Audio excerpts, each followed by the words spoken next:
जय गुरुजी संगत जी, welcome to my YouTube channel Guruji सत्संग विद आरजे प्राची। संगत जी, आज जिनका सत्संग मैं आपको सुनवाने जा रही हूँ, अभी जब मैं उनकी रिकॉर्डिंग कर रही थी, सीरियसली रिकॉर्डिंग बीच में रोककर मैं खूब रोई।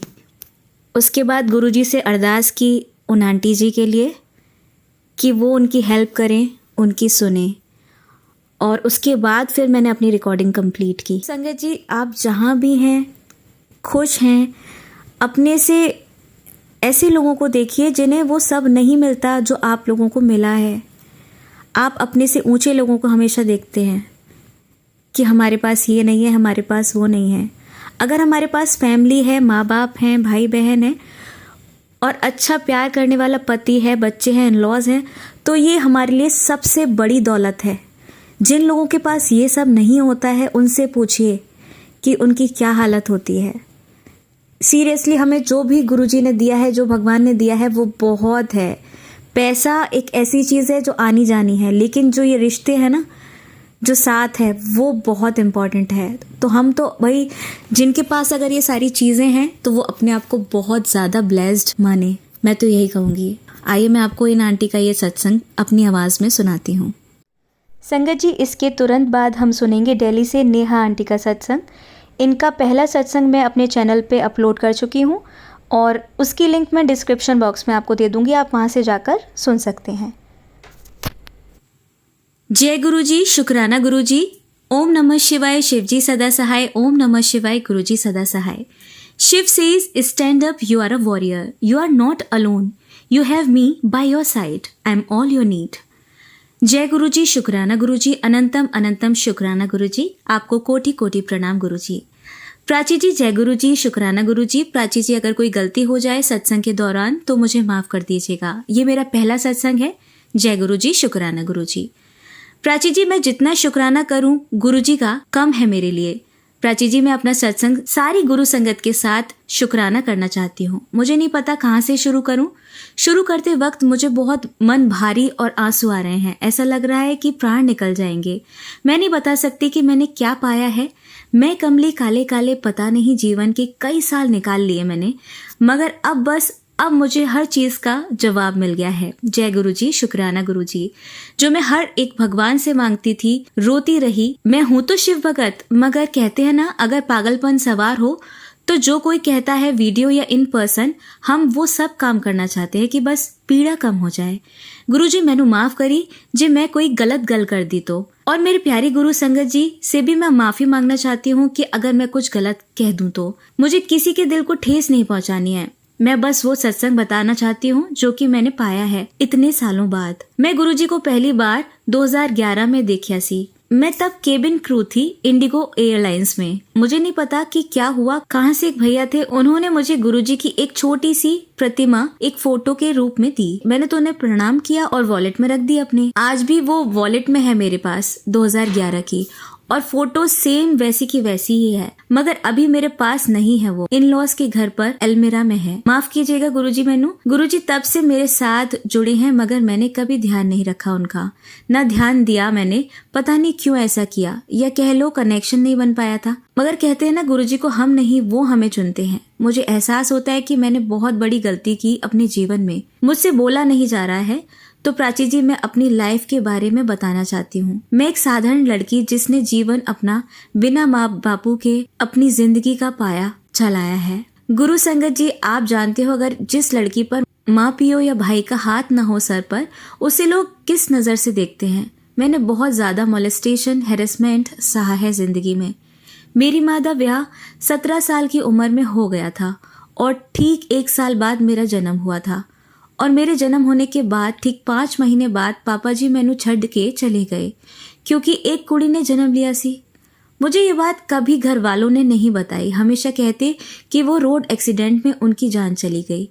मेरी माँ ने मुझे कभी प्यार नहीं किया, न हम साथ रहे कभी। मगर मेरी शादी के 1.5 साल पहले माँ साथ रहने लगी। मगर शादी के बाद तो ससुराल चले जाना है कुड़ी ने, और फिर शादी के 3 साल बाद वो भी मैनू छड़ के चली गई सी। ये बचपन की बात है, मैं क्लास 2 में थी। एक दिन माँ और नानी की लड़ाई हो रही थी। तब सुना मैंने कि नानी माँ से कह रही थी कि तू क्यों नहीं बताती है उसे सच्चाई कि उसके पापा उसकी वजह से हमें छोड़ के गए हैं। मानो प्राची जी कि छोटा बच्चा अगर ये सुने तो मेरे पैरों तले जमीन खिसक गई। पूरी रात रोती रही कि इसलिए मुझे कोई पसंद नहीं करता घर में। मैं अपनी नानी के यहाँ रहती थी, वो मुझे कभी पसंद नहीं करती थी। घर में कोई पसंद नहीं करता था मुझे, न मेरे मामा न मामी, कोई नहीं। स्कूल जाती थी, कभी टिफिन नहीं मिलता था। स्कूल से घर आती थी तो ताला होता था घर पर। आंटी जी ताला खोलती और मैं अंदर चली जाती। पीटीएम अकेले जाना पड़ता था। घर आती तो खाना नहीं मिलता। मैं एक गिलास पानी का लेकर उसमें बिस्किट डुबोकर खाती। मैंने क्लास 4 से अपने लिए खाना बनाना सीखा, थोड़ा थोड़ा करके। बच्चे बाहर खेलते थे, मैं खिड़की से बाहर बस उन्हें देखती रहती। न खिलौने,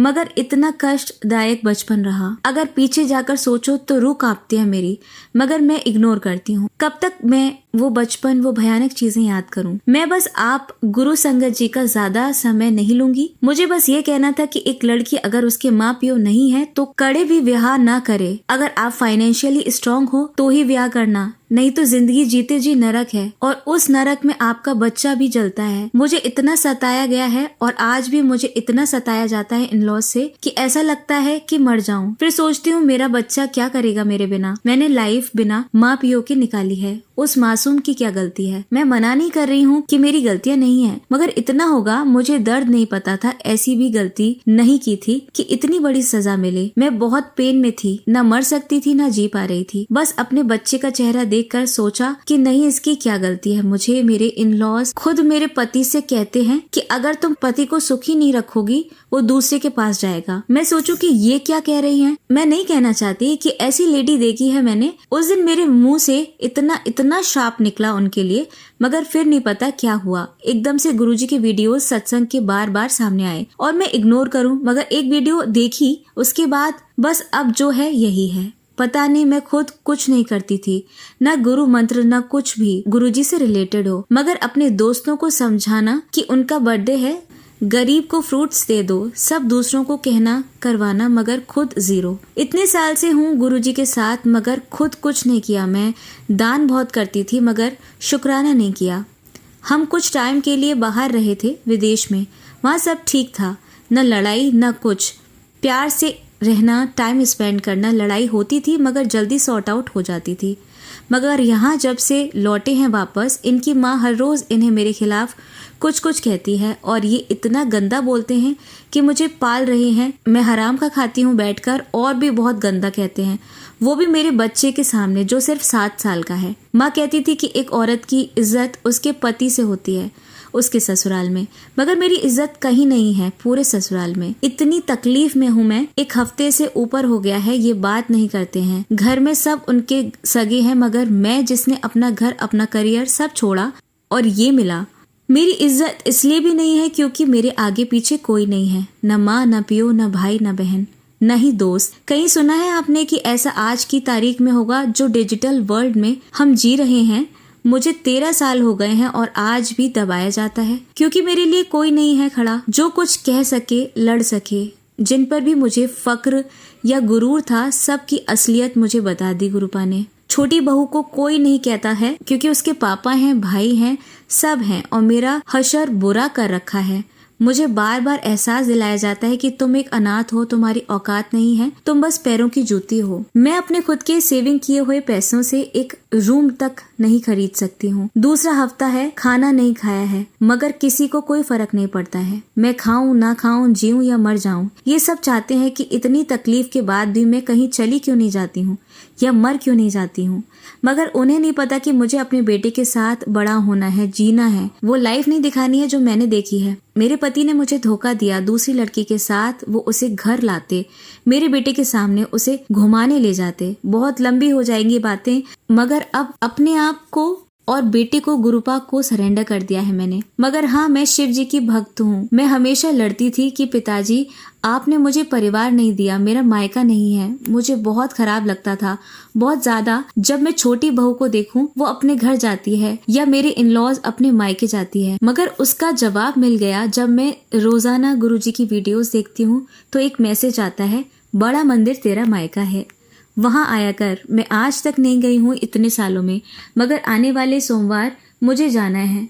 बस गुरुपा मेरी मदद करें और ये लोग मुझे रोके नहीं, न गंदा बोलें। बहुत कहा जाता है कि पूजा पाठ के लिए कि मैं तांत्रिक हूँ, टोटके करती हूँ। मैं क्या करूँ, कैसे समझाऊं कि इससे गंदा मत बोलिए। और इनका जीवन बहुत अच्छा कट रहा है, खाना पीना घूमना, मुझे कोई पूछता भी नहीं है। कोविड में मुझे 103 104 फीवर था और सेम टाइम पर मेरे पति को भी, मगर उनके लिए एक पैर पर खड़े होकर सर पर ठंडे पानी की पट्टियां रखते थे उनके माँ पियो, और मुझे कोई नहीं पूछता था। जबकि बगल वाले बेड पर फोल्डिंग पर पड़ी रहती थी लाश की तरह, और इनके कान भरते थे कि इससे कहो घर के काम करे, काम वाली नहीं आ रही है, हम घर का काम नहीं कर सकते हैं। और फिर साजिश करके मेरे देवर से कहकर हमें एक शहर से दूसरे शहर मूव करवा दिया। क्यों इतनी तकलीफ, क्यों इतनी नफरत, जबकि लव मैरिज है। किसी की हिम्मत नहीं होती है छोटी वाली के सामने ऊंची आवाज तो दूर कोई भी बात करने के लिए। अभी 1 हफ्ते पहले मन में बहुत गालियां आती थी और गुस्सा भी, मगर अब सब शांत हो गया है। जैसे ही दिमाग वहां जाता है, अपने आप गुरु मंत्र ओम नमः शिवाय शिव जी सदा सहाय, ओम नमः शिवाय गुरु जी सदा सहाय अपने आप जाप करती हूँ। रातों में नींद नहीं आती है, मगर जाप करते करते नींद आ जाती है, फिर टूट जाती है। मुझे गुरुपा पर पूरा भरोसा है कि वो मेरे पियो हैं। अब मेरे पियो ने सबको देख लेना है, मैसेज भी देते हैं बार बार, अब तू चुप रहना, तूने बहुत बर्दाश्त कर लिया है। और ये सब के सब साजिश कर रहे हैं, तुझे नहीं पता, ना तू सुन पा रही है जो मैं तेरे लिए सुन रहा हूँ, और मुझे बहुत कष्ट हो रहा है बेटी। तू मत रो, तू मत नेगेटिव हो, मैं बहुत अच्छा जवाब दूंगा और सब सही कर दूंगा, बस तू शुक्राना कर। जय गुरुजी, शुक्राना गुरुजी। लास्ट मुझे नहीं पता कि मैं ये क्यों कहने जा रही हूँ, ये तो गुरुपा कहलवा रहे हैं कि जो भी कुड़ी अनाथ हो मेरी तरह, वो तुरंत गुरुजी को अपने आप को सरेंडर कर दे, उनका हाथ थाम ले, नहीं तो बहुत देर हो जाएगी। और मेरी तरह लाइफ मत जीना कभी। हाथ जोड़कर विनती कर रही हूँ, फाइनेंशियली इतने स्ट्रांग होना कि आपकी इज्जत करें आपके पति, आपके इन-लॉज, ना कि मेरी तरह मार खाएं अपने बच्चे के सामने। मैंने इतना मार खाया है कि एस्थमा पंप लेना पड़ता था, अकेले डॉक्टर के पास जाती, एक्सरे में, अल्ट्रासाउंड में इंटरनल इंजरीज दिखाई देती, डॉक्टर पूछती तो चुप रहती क्योंकि अकेली थी, किसके दम पर लड़ती, कोई था ही नहीं। मगर शिवजी ने जितना साथ दिया मुझे बता नहीं सकती हूँ शब्दों में, और वहीं उनका स्वरूप मेरे गुरुपा हैं। हाथ जोड़कर विनती करती हूँ, गुरुपा जी को अपने गुरुपा बना लो। मुझे बहुत खराब लगता है, मैं अपने बच्चे को नाना नानी मामा मौसी कोई नहीं दे पाई हूँ। स्कूल में जब सब पूछते हैं कि नानी के यहाँ जाएगा, वो रोता हुआ घर आता है। मैं एक दिन की बात है, मेरे बेटे का पीटीएम था और समर वेकेशन शुरू होने वाला था, तो टीचर ने कहा कि अब तो तुम नानी के घर जाओ, मजे करोगे। तो मेरे पति ने छूटते ही कहा, शी इज ऑर्फन, इसका कोई नहीं है। टीचर मेरा मुंह देखने लगी। कभी लगता है मुझे कोई गोद ले ले तो मेरे बच्चे को नाना नानी मामा या मासी सब मिले, एक हंसता खेलता परिवार हो मेरा, और मैं भी जाऊं वहां, रहूं अपने बच्चे के साथ गर्मियों की छुट्टियों में। मगर हाँ, अब गुरुपा नाना है उसके और सदा रहेंगे। लव यू गुरुपा, मेरा हाथ मत छोड़ना, मैंने मर जाना है। बस सॉरी अगर कुछ गलत कहा हो मैंने। मेरी लड़ाई तो चल रही है, देखते हैं ये लोग और क्या कर सकते हैं। अभी तक बातें नहीं हो रही हैं मेरे और पति के बीच। वो बस पूरे दिन एक कमरा बंद करके काम करते हैं और माँ के पास बैठे रहते हैं और मुझे गंदी बातें करते हैं। बस गुरुपा अब दिखाएंगे कि मैं उसका पियो, कर लो जो मेरी बेटी के साथ करना। बस इसी के साथ मैं अपनी वाणी पर विराम करना चाहती हूँ। मेरे गुरुपा ने कह दिया है कि अब रोने के नहीं हंसने के दिन आ गए हैं। तब से मैं बहुत खुश रहती हूँ। गुरुपा जो कहते हैं वो करती हूँ। गुरुवाणी सुने खाना बनाते वक्त वो सुनती हूँ। मन इतना हल्का कभी नहीं हुआ है पूरे जीवन में जो अब जाकर हुआ है। नंबर तो था गुरुपा का, मगर डायलिंग में देर हो गई। Love you गुरुपा। जय गुरुजी। ओम नमः शिवाय शिवजी सदा सहाय, ओम नमः शिवाय गुरुजी सदा सहाय। Best decision of my life becoming devotee of Mahadeva. हर हर महादेव। जय गुरु जी, शुक्राना गुरु जी। संगत जी, आइए अब सुनते हैं दिल्ली से नेहा आंटी का सत्संग। जय गुरु जी, शुक्राना गुरु जी। ओम नमः शिवाय, शिवजी सदा सहाय। ओम नमः शिवाय, गुरु जी सदा सहाय। मैं नेहा आंटी दिल्ली से। मैंने पहले सत्संग में आपको बताया था अपनी जर्नी के बारे में। मार्च 2020 तक कैसे मैंने सब कुछ सहा। फिर मैं पुलिस थाने गई और फिर मेरी हिस्टोरिस्कोपी हुई 14 मार्च, जिसमें पहले मेरे पति ने कहा था कि वो हाफ अमाउंट देगा, बट पुलिस को उसने रुपए खिला दिए। और फिर मैंने 35,000 रुपये की ये हिस्टोरिस्कोपी कराई, जिसमें मुझे टीबी का इन्फेक्शन निकला। मेरी 31 मार्च से एटीटी शुरू हुई थी। तब टीबी की मेडिसिन और मैंने CGHS डिस्पेंसरी से 15 दिन का मेडिकल ले लिया, बट हमारे यहाँ हॉस्पिटल में सबकी EL, CCL, ML कैंसिल कर दी गई थी। ऑफिस के ऑर्डर निकल गए थे। कोई डॉक्टर हॉस्पिटल का मेडिकल दे नहीं रहा था, ना बाहर का ये मान रहे थे। मैंने गुरुजी को अरदास की कि जैसे आप चाहो, छुट्टी नहीं मिले तो ATT से जो साइड इफ़ेक्ट होते हैं उसे आप देख लेना। फिर मेरे वार्ड से 3 बजे फ़ोन आया इंचार्ज का कि HOD राउंड पे आए थे। उन्होंने बोला कि उन्हें एक लड़की का मेडिकल होना है, उसे ATT शुरू हुई है, बट मेट्रो ऑफिस वाले मना कर रहे हैं। सर बोले दे दो, एंड मेट्रो ऑफिस फ़ोन कर दिया उन्होंने, सेंक्शन कर दो। जय गुरुजी, शुक्राना गुरुजी। जो उनके थॉट में गुरुजी जाके और बैठ गए, मेडिकल दिलवा दिया। तब 15 दिन बाद जिस वार्ड में ड्यूटी थी वो कोविड वार्ड बन गया था। मुझे ATT चल रही थी, उससे सांस फूलती थी मेरी। ड्यूटी चेंज कर दी। उसके बाद बर्न वार्ड में मुझे ड्यूटी मिल गई। वहाँ मुझे जले की स्मेल आने लगी। चेंजिंग रूम भी बहुत छोटा था। फिर नेक्स्ट डे मेडिसिन वार्ड में मुझे PP किट नहीं पहन पाती थी। सिक वेंटिलेटर पर मेरी सांस उखड़ गई और मुझे पूरा 1 सिलेंडर ऑक्सीजन लगे, मुझे सांस ना आए। फिर मुझे कोविड स्क्रीनिंग भेजा। 15 दिन का क्वारंटीन लीव मुझे मिली। फिर ज्वाइन मैंने किया। फिर पीडियाट्रिक वार्ड मिला। फिर वहाँ के HOD के ऑर्डर आ गए कि नाइट अकेले लगेगी, स्टाफ शॉर्ट है। फिर गुरुजी ने थॉट डाला कि मेरे सोसाइटी के RWA टीम में मेंबर हैं एक, मैं वही किसी से बात करूं। मैंने अपनी प्रॉब्लम उन्हें बताई एंड उन्होंने आगे मिनिस्ट्री पे किसी को, एंड मुझे गायनिक वार्ड मिल गई जो नॉन कोविड थी। PT भी वहाँ की इंचार्ज भी गुरुजी की मानती थी। ऐसी लाइफ सेट हो गई। फिर मेरी ATT खत्म होने को थी लास्ट सितंबर तक ही थी। सितंबर में मेरा बर्थडे भी होता है। क्योंकि मैं कंसीव नहीं कर पा रही थी तो मुझे जो भी सत्संग सुनने को मिलता था वो प्रेगनेंसी से रिलेटेड ही होता था। गुरुजी का बर्थडे आया तो मेरे पीरियड्स लेट आए, बट मुझे लगा ATT की वजह से लेट है। और वार्ड में मैंने स्टोर में कुछ सामान खिसका दिया तो मुझे ब्लीडिंग होने लगी और 7 दिन होती रही। डिस्चार्ज ब्राउन कलर का था। फिर मैंने किसी से पता किया, वो बोले तुम्हें तो गर्भ है। तो वो बोले कि तुम्हारे तो गर्भ ठहर गया है, तुम्हें भारी सामान नहीं खिसकाना चाहिए। मेरी गायनिक जिससे मेरा ट्रीटमेंट चल रहा था, उन्होंने मुझे ATT के बाद IVF का सजेशन दिया था, बट मैंने गुरुजी से अरदास की थी कि मुझे नेचुरल कंसीव हो। फिर मैंने गुरुजी को बोला अगर मैं सितंबर में कंसीव कर लूँगी तो मैं आपका सत्संग करूँगी, बट बाद में सोचा जब मेरे लिए ठीक होगा मुझे बेबी हो जाएगा। गुरुजी भगवान है, उन्हें पता है what is good for me and when. मैंने उनसे माफ़ी मांगी एंड 26 सितंबर को सत्संग कराया एंड संगत के साथ ये भी शेयर किया गुरुजी मुझे ज़रूर ब्लेस करेंगे एंड मेरे पास उनका एक स्वरूप है जिसमें वो दोनों हाथ से ब्लेस कर रहे हैं। मुझे गुरुजी के स्लीव्स के पास बेबी दिख भी रहा था। मैंने घर में आई संगत को भी दिखाया। फिर अक्टूबर आ गया एंड मेरी ATT फिनिश हो गई एंड मैंने अपनी इंचार्ज दी को बोला मैं अब कोविड ड्यूटी कर सकती हूँ। अब जब किसी लड़की के लिए कॉल करे भेजने को तो मुझे भेजना। फिर मेरे प्रीवियस वार्ड जहाँ कोविड बन गया था वहीं से कॉल आया, मैंने हाँ कर दी, मुझे भी करनी है। फिर 7 डेज का क्वारंटीन मिलेगा। संगत जी गुरुजी मेरा बर्थडे गिफ्ट लेके आए थे। मुझे तो 20 अक्टूबर को पता चला मुझे पीरियड्स नहीं हुए। सितंबर मुझे लगा ATT खत्म हुई है एंड वही दिक्कत शुरू, यानी कि डिले पीरियड्स की। मुझे यूरिन भी बार बार आता था। 20 से क्वारंटीन शुरू हुआ तो मेरी मम्मा घर आई। मुझे नौजिया हो रहा था। वो तो अनुभवी हैं, वो मेरी उल्टी के अंदाज से पहचान गई कि मामला कुछ है। उन्होंने मुझे बोला प्रेगनेंसी टेस्ट कर। किट तो थी बट मैं डर रही थी क्योंकि जब भी मैं करती नेगेटिव आता, मेरा दिल टूट जाता। मैंने उस किट को गुरुजी के स्वरूप के पीछे रख दिया। और गुरुजी से कहा कि इस बार गुरुजी नाउम्मीद मत करना। उस वक्त दोपहर थी एंड मुझे पता था फर्स्ट यूरिन से करना होता है। मेरा मन नहीं था कि नेगेटिव आए तो भी अभी नहीं करती।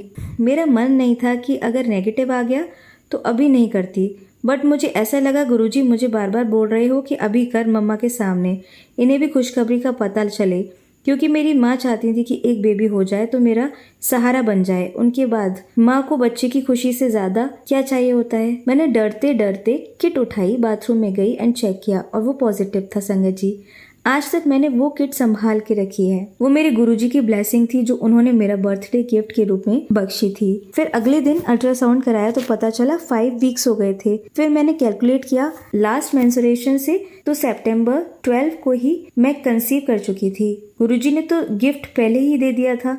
जय गुरुजी, शुक्राना गुरुजी, अनंतम अनंतम शुक्राना गुरुजी। गुरुपा फिर से मेरी गायनिक को यकीन नहीं हुआ क्योंकि मेरे एग की क्वालिटी 0.39 थी। तभी मेरा IUI भी फेल हुआ था। एग साइज नहीं बढ़ा। वो नवंबर 19 की बात थी। तब देवर की ससुराल वालों के ब्लैक मैजिक के प्रभाव से मैं स्ट्रेस में भी बहुत थी।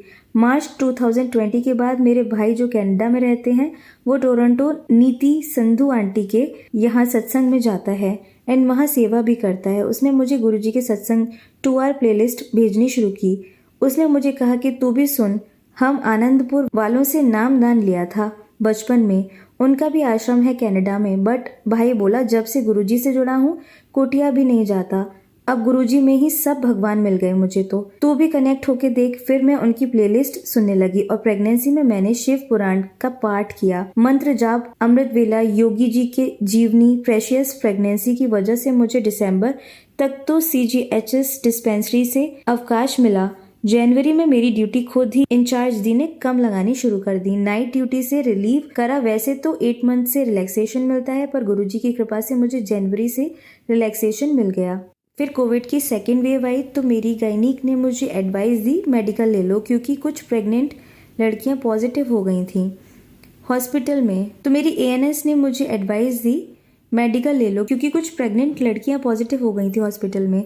वो NS दी मुझसे प्रभावित थी क्योंकि मैंने ATT खत्म होते ही कोविड वार्ड में ड्यूटी की, खुद से मांग के की थी, जबकि सब लड़कियां बचती थीं, उनकी ना लगे। फिर अप्रैल से मैं लीव पे चली गई थी। फिर मेरे प्रीवियस वार्ड के एक डॉक्टर यूरोलॉजिस्ट ने मुझे 30 मई तक मेडिकल दे दिया, जो अब फोर्टिस शालीमार बाग में बैठते हैं। 1 जून से मैटरनिटी लीव मिल गई। 3 जून को गुरुजी की ब्लेसिंग इस दुनिया में आ गया। मुझे पुत्र रत्न की प्राप्ति हुई। अनंतम अनंतम शुक्राना गुरुजी। वो तो 9 मंथ गुरुजी का मंत्र जाप अमृत वेला सुन के आया था। वो भी गुरुजी से कनेक्ट था। उसकी एक फोटो शेयर कर रही हूँ जिसमें वो 1 मंथ का है और गुरुजी की तरह बैठा है। अभी वो गुरुजी की कृपा से 3 साल का होने वाला है। कितनी बार वो सिर के बल टीले पे गिरा, क्योंकि मैं मेडिकल लाइन में हूँ, मुझे लगता था हेड इंजरी ना हो जाए, बट गुरुजी ने हमेशा उसका कष्ट काटा। एक बार वो 1 साल का भी नहीं था। मिल्टन की स्टील की बोतल जिसमें गर्म पानी रहता है वो उससे खेल रहा था। वो उसके पैर की फिंगर्स पे गिर गई। मुझे लगा अब फ्रैक्चर हो गया। मम्मी भी थी। हम डर गए। हमने आइस पैक लगा दिया। गुरुजी का चंदन भी लगाया था, बट तब उनके चंदन एंड जल प्रसाद की शक्ति का मुझे एहसास नहीं था। मैं सत्संग नहीं सुन पाती थी, बट शुक्राना गुरुपा का जो उसे फ्रैक्चर नहीं हुआ एंड वो थोड़ी देर में फिर से खेलने लगा।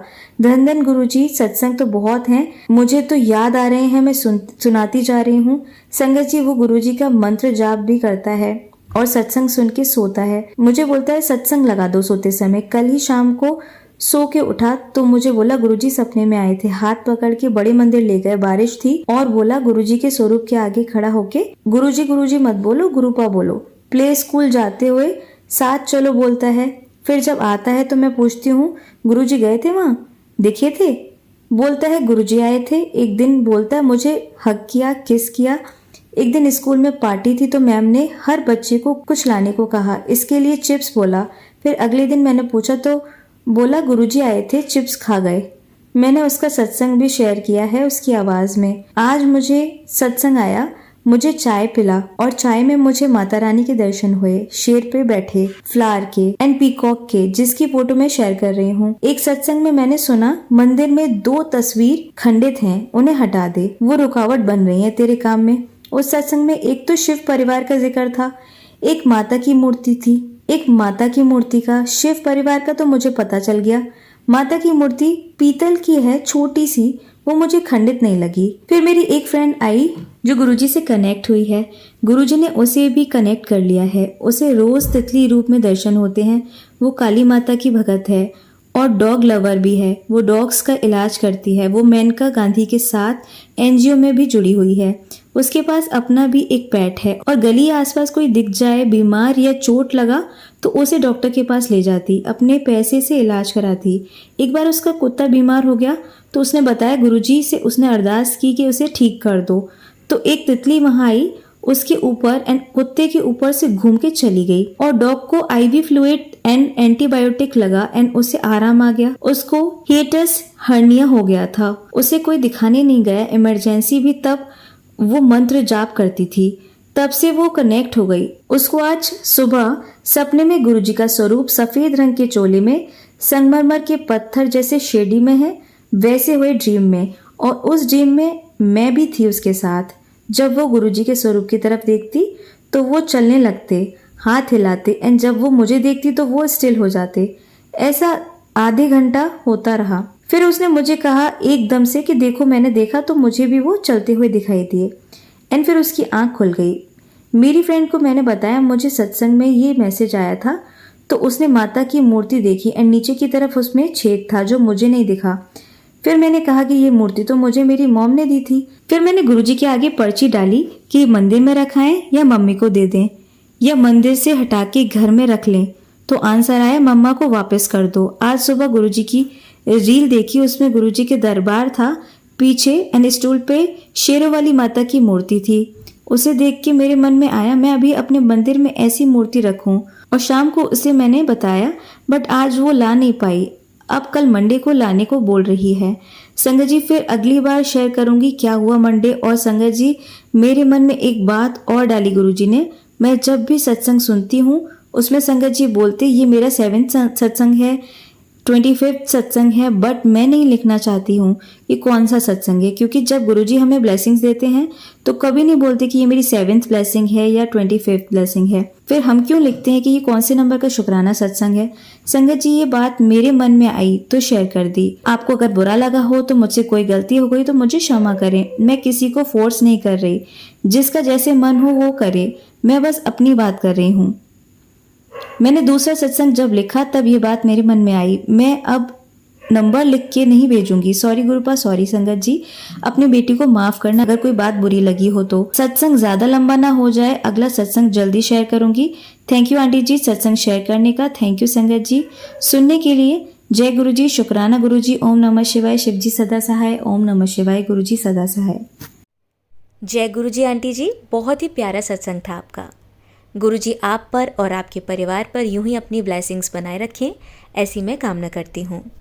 और इसी के साथ मैं बाकी संगत जी से ये कहना चाहूँगी, अगर आपके पास भी अपना कोई सत्संग है जिसे आप सभी संगत जी के साथ साझा करना चाहते हैं तो आप मुझे मेरे व्हाट्सएप नंबर पर लिख कर भेज सकते हैं या मेरी ईमेल आईडी पर भी मुझे मेल कर सकते हैं। आपका सत्संग भी ज़रूर शेयर किया जाएगा संगत जी के साथ। और इसी के साथ अब मैं गुरु जी का मंत्र जाप करना चाहूँगी, आप लोग मेरा साथ दें। ओम नमः शिवाय, शिव जी सदा सहाय। ओम नमः शिवाय, गुरु जी सदा सहाय। ओम नमः शिवाय, शिव जी सदा सहाय। ओम नमः शिवाय, गुरु जी सदा सहाय। ओम नमः शिवाय, शिव जी सदा सहाय। ओम नमः शिवाय, गुरु जी सदा सहाय। जय गुरु जी, अनंतम अनंतम शुक्राना मेरे गुरु जी।